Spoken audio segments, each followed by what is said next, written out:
Hey, happy day. Sharon Horne-Ellstrom here, also known as Pajama Grandma at the cabin.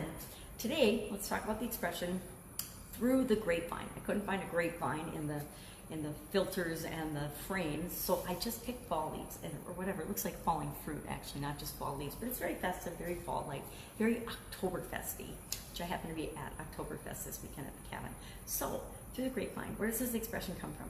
Personally, cannot hear this expression without thinking of the song "Heard It Through the Grapevine." If you know what I'm talking about, you're old like I am, but it was a great movie. It's a great song. It reminds us that things that we hear through the grapevine may or may not be true, right? What does this expression mean and where does it come from? It's a popular African-American expression, which I think is probably a popular everybody expression at this point because it's been around since the 16th century. In any expression, I'm learning very quickly that any expression that's been around for hundreds of years, even just 100 years, is well ingrained in our culture, in our society. And maybe it's not personally affecting you, but it's affecting people that you're interacting with, people that you interface with, I'm sure have heard or being impacted by this expression. Well, just like a grapevine grows and twists and turns from grape to grape to grape, information that is passed from person to person to person tends to get a little twisted and a little messed up sometimes. And information, by information I mean rumors, gossip, confidential information, secrets are often shared through the grapevine. And by that we mean from person to person to person. So the things you hear around the water cooler, or the things that you hear from your vendors, the things that you hear from other people may or may not be true or factual or based in any sense of reality whatsoever. And if you hear those things, before you pass them on and you want to grow and supersize your business, please do your due diligence. Please look into the information. Please verify the source. And if possible, go back and ask the source of the information. If you heard that your salesman from XYZ vendor said that so-and-so's business was going out of business, number one, go ask that person that started that or that you first heard it from and said, how do you know this? Did the business owner himself or herself tell you that was happening? Or did you just hear it from another salesman or another vendor or another business that said that? Because if you make your decisions based on rumors or gossip or information that's been passed from person to person to person, you are setting yourself up for some big falls and some big mistakes. I think back to when we were kids, even as far back as grade school, maybe even kindergarten, we learned the telephone game.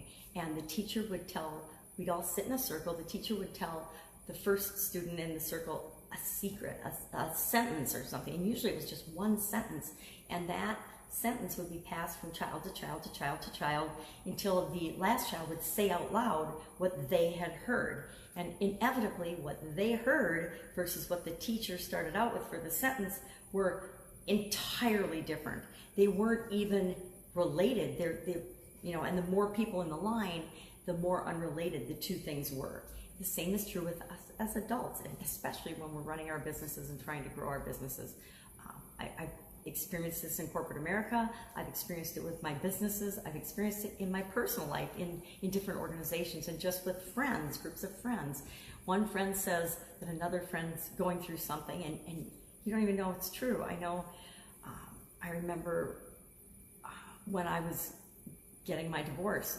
One of my friends came to me and asked me something, and I'm like, where did you even get that, or where did you hear that? Well, another one of our friends had said something to her, and it was totally off the wall, not true. The exact opposite, actually, of what was going on and what had happened.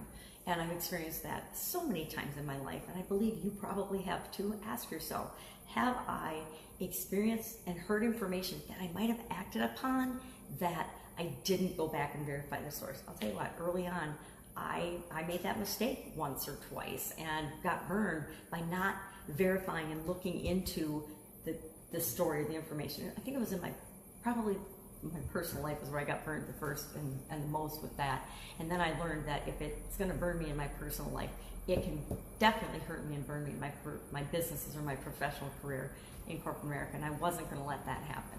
So I always went back to the source and asked. I'm like, okay, this is what I heard. No, I'm not going to tell you who I heard it from because it might have been through 10 people, but this is what I heard.